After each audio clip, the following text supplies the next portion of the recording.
Sir ಇವತ್ತು ವಿಧಾನಸೌಧ ಹೇಳಿದ್ರು ನಾಳೆ ಟೈಮ್ ಕೊಟ್ಟಿದ್ದಾರೆ. ಹೇಳಿದ್ದೀನಿ.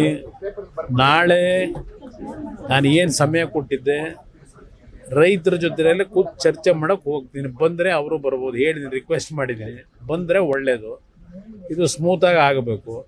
ನಿನ್ನೆಯಿಂದ ಕೆಲವರು ಒಂದು 15-20 ಜನ ಕೂರಿಸಿದ್ದಾರೆ. ಈಗ ಅವರು ಒಂದು ಕಡೆ ನಮಗೆ ಭೂಮಿ ನಾವು ಕೊಡ್ಲಿಕ್ಕೆ ತಯಾರಾಗಿದ್ದೇವೆ ಅಂತೇಳಿ ಅವರೊಂದು 20 ಜನ ಈಗೇನು ನೆನ್ನೆ ರಾತ್ರಿಯಿಂದ ಟೆಂಟ್ ಹಾಕೊಂಡವ್ರಿಗೆ ಅದ್ರ ಎದುರುಗಡೆನೆ.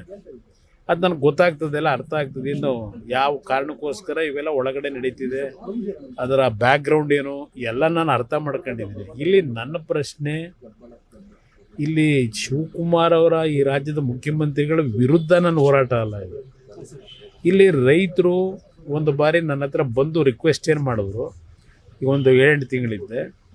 ಅದರ ಆಧಾರದ ಮೇಲೆ ರೈತರು ನಾವು ಭೂಮಿ ಕೊಡ್ಲಿಕ್ಕೆ ತಯಾರಾಗಿಲ್ಲ ಅನ್ನೋದು ಮೆಜಾರಿಟಿ ಒಪಿನಿಯನ್ ಏನಿದೆ.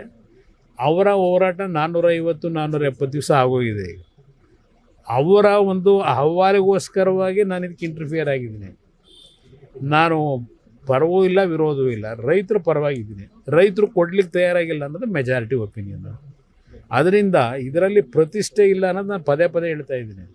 ಈಗ ರೈತರೆಲ್ಲ ಒಪ್ಕೊಂಡ್ರೆ ನಂದೇನು ಅಬ್ಜೆಕ್ಷನ್ ಇಲ್ಲ, ಧಾರಾಳವಾಗಿ ಮಾಡ್ಕೊಳ್ಳಿ.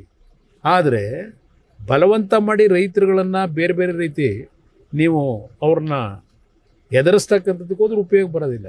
ಪ್ರೀತಿಯಿಂದ ಮಾಡಬೇಕು ಕೆಲಸ, ಏನೇ ಮಾಡಿದ್ರು ಪ್ರೀತಿಯಿಂದ ಮಾಡಬೇಕಾಗ್ತದೆ. ವಿರೋಧ ಇದ್ದಾಗ ಯಾತಕ್ಕೆ ಆಟ? ಇದು ನನ್ನ ಪ್ರಶ್ನೆ. ಈ ನಡುವೆ ಬಾಲಕೃಷ್ಣ ಅವರು ಬೈರ್ಮಂಗಲಕ್ಕೆ ಬಂದ್ರೆ ಲಾ ಅಂಡ್ ಆರ್ಡರ್ ಪ್ರಾಬ್ಲಮ್ ಆಗುತ್ತೆ, ವಿಧಾನಸೌಧದಲ್ಲಿ ಮಾತಾಡಿದ್ರೆ ಏನ್ ತಪ್ಪು? ನೋಡಿ, ಅದು ಆಗಿದ್ರೆ ಎಲ್ಲ ರೈತರನ್ನೆಲ್ಲ ಅಲ್ಲಿಗೆ ಕರೆಸ್ಕೊಳ್ಳಿ. ಈಗ ನಾನು ಈ ರಾಜ್ಯದಲ್ಲಿ 2006-7 ಇದು ಹೇಳ್ತಾರಲ್ಲ, ಆ ಸಂದರ್ಭದಲ್ಲಿ 3 ಮೀಟಿಂಗ್ನ ಕೃಷ್ಣ ಕಚೇರಿನಲ್ಲಿ ಆ ರೈತರುಗಳು ಯಾರು ವಿರೋಧ ಮಾಡ್ತಾ ಇದ್ದಾರೆ ಅಂತಕ್ಕಂಥದ್ದು ಒಂದು ಆ ಟೈಮ್ನಲ್ಲಿ ನಡೀತಾ ಇತ್ತು. ಎಲ್ರಿಗೂ ಮುಕ್ತವಾಗಿ ಅವಕಾಶ ಕೊಟ್ಟು 500-600 ಜನ ಕರೆಸಿ ಕೃಷ್ಣ ಕಚೇರಿ ಒಳಗೆ ಮೀಟಿಂಗ್ ಮಾಡಿದ್ದೀನಿ. 3 ಬಾರಿ ಮೀಟಿಂಗ್ ಮಾಡಿದ್ದೀನಿ ರೈತರ ಹತ್ರ. ಅವ್ರಿಗೆಲ್ಲ ಎಕ್ಸ್ಪ್ಲೈನ್ ಮಾಡಿದ್ದೀನಿ. ನಾನು ಆ ರೀತಿ ನಡ್ಕೊಂಡೆ. ತರಾತುರಿಲಿ ನಾವೇನು ಮಾಡಲಿಕ್ಕೂ ಹೋಗಲಿಲ್ಲ. ರೈತರದ್ದು ವಿರೋಧ ಜೊತೆಗೆ ಈಗ ಇವರು ಕಾಂಗ್ರೆಸ್ನ ನಾಯಕರುಗಳೇ ಆ ಟೈಮಲ್ಲಿ ಏನೇನು ವಿರೋಧ ಮಾಡಿ ಅಸೆಂಬ್ಲಿ ಚರ್ಚೆ ಮಾಡೋರು ದಾಖಲೆ ಇದೆ. ಅವರ ಜೊತೆಲಿರ್ತಕ್ಕಂಥ ಕೆಲವು ಸಲಹೆಗಾರರು ಇಟ್ಕೊಂಡವರೆಲ್ಲ ತರಿಸ್ಕೊಂಡು ಹೋದಾಗ ಕೇಳಿ ಅವರಿಗೆ, ಮುಖ್ಯಮಂತ್ರಿಗೆ. ಆಮೇಲೆ ಅದನ್ನು ತೀರ್ಮಾನ ಮಾಡ್ಕೊಳ್ಳಿ. ನಾಳೆ ಬೈರ್ಮಂಗಲದಲ್ಲಿ ಏನ್ ಸರ್ ನೀವು ರೈತರ ಜೊತೆ? ಈಗ ನಾನು ರೈತರಿಗೆ ಬೆಂಬಲ ಕೊಡಲಿಕ್ಕೆ, ಅವರ ಹೋರಾಟಕ್ಕೆ ಅವ್ರೇನು ನನ್ನಿಂದ ನಿರೀಕ್ಷೆ ಮಾಡ್ತಾರೆ ಹೋಗ್ತಿದ್ದೀನಿ. ಅಲ್ಲೇನಾಗಲ್ಲ, ಕೋರ್ಟ್ನಲ್ಲಿ ನ್ಯಾಯಾಲಯದ ಮುಂದೆ ಇಲ್ಲಿ ಆಗಿರತಕ್ಕಂಥ ಏನು ಒಂದು ಇವರೇ ತಂದಂಥ ಕಾನೂನು 2013ರಲ್ಲಿ ಇದೆ UPA ಸರ್ಕಾರದಲ್ಲಿ. ಆ ಕಾನೂನನ್ನು ಮೀರಿ ಇವರೇ ಈಗ ಮಾಡಲಿಕ್ಕೆ ಹೊರಟಿದ್ದಾರೆ. ಕಾನೂನು ವ್ಯಾಪ್ತಿ ಒಳಗೆ ಆ ರೈತರ ಪರವಾಗಿ ಏನು ಹೋರಾಟ ಮಾಡಬೇಕು, ಅದಕ್ಕೂ ಸಿದ್ಧತೆ ಮಾಡಬೇಕಲ್ಲ. ಇಲ್ಲಿ ಸಾಂಕೇತಿಕವಾಗಿ ಧರಣಿ ಮಾಡ್ಕೊಂಡು ಏನು ಕೂತಿದ್ದಾರೆ 470 ದಿವಸದಿಂದ, ಒಂದು ಅವರಿಗೆ ಬೆಂಬಲ ಕೊಡ್ಲಿಕ್ಕೆ ಹೋಗ್ತಿದ್ದೀನಿ ಅಷ್ಟೇ. ನಾಳೆ ಅವ್ರ ಜೊತೆ ಚರ್ಚೆ ಮಾಡ್ಕೊಂಬರ್ತೀನಿ. ನಾನು ವೆಯ್ಟ್ ಮಾಡ್ತೀನಿ, ಮಧ್ಯಾಹ್ನದವರೆಗೂ ಅಲ್ಲೇ ಇರ್ತೀನಿ.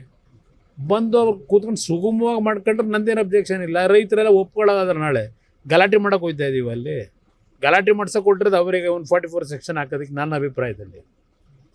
ಯಾಕೆಂದರೆ ನಿನ್ನೆ ಒಂದು 20 ಜನ ಕೂರಿಸ್ಕೊಂಡವ್ರೀಗ. ಅಲ್ಲಿ ಇಷ್ಟೆಲ್ಲ ಬೆಳವಣಿಗೆ ಆಗಿ ಅವ್ರು ಇಲ್ಲಿವರೆಗೆ ಕೊಟ್ಟಿರ್ತಕ್ಕಂಥ ಕಾಂಪನ್ಸೇಷನ್ ಎಷ್ಟು ಜನಕ್ಕೆ ಕೊಟ್ಟವ್ರೆ? 19 ಕೋಟಿ ಕೊಟ್ಟಿದ್ದೀವಿ ಅಂತ ಹೇಳ್ತಾರೆ. 20,000 ಕೋಟಿ ಪ್ರಾಜೆಕ್ಟಿಗೆ ಇನ್ನೂ 19 ಕೋಟಿ ಎಷ್ಟು ದಿವಸದಿಂದ ಬಲವಂತವಾಗಿ ಕೊಟ್ಕೊಂಡು ಹೊರಟವ್ರೆ. ಕೆಲವು ಪಾಪ ಕೊಟ್ಟಿರ್ಬೋದು, ಇಲ್ಲ ಅಂತ ಹೇಳಲ್ಲ. ಯಾಕೆ ಅಂದರೆ ಅಲ್ಲಿ ಕೊನೆ ಹಂತದಲ್ಲಿ ಕೆಲವು ಹಳ್ಳಿನಲ್ಲಿ ಎಷ್ಟೇ ಏನೇ ಆದರೂ ಬೆಳೆ ಬೆಳೀಲಿಕ್ಕೆ ಸಾಧ್ಯ ಇಲ್ಲ ಅನ್ನೋದು ಗೊತ್ತು ನನಗೆ. ಅದು ಸಣ್ಣ ಪ್ರಮಾಣದಲ್ಲಿದೆ, ಅಂಥವ್ರು ಕೊಟ್ಕೊಂಡಿರ್ಬೋದು. ನಾನು ಇಲ್ಲ ಅಂತ ಹೇಳಲ್ಲ. ಯಾಕೆಂದರೆ ಅವ್ರಿಗೆ ಯಾವುದೂ ಬೆಳೆ ಬೆಳೀಲಿಕ್ಕೂ ಆಗೋದಿಲ್ಲ. ಒಂದು 20 ವರ್ಷದೆಲ್ಲ ನೀರು ಹರಿತದಲ್ಲಿ ಅಲ್ಲಿ ರೊಚ್ಚಿನ ಒಂದು ಇದು ಬೆಳೆದಿರ್ತಕ್ಕಂಥ ಇದ್ರಲ್ಲಿ ಆಗೋದಿಲ್ಲ ಅನ್ನೋದು ಗೊತ್ತು.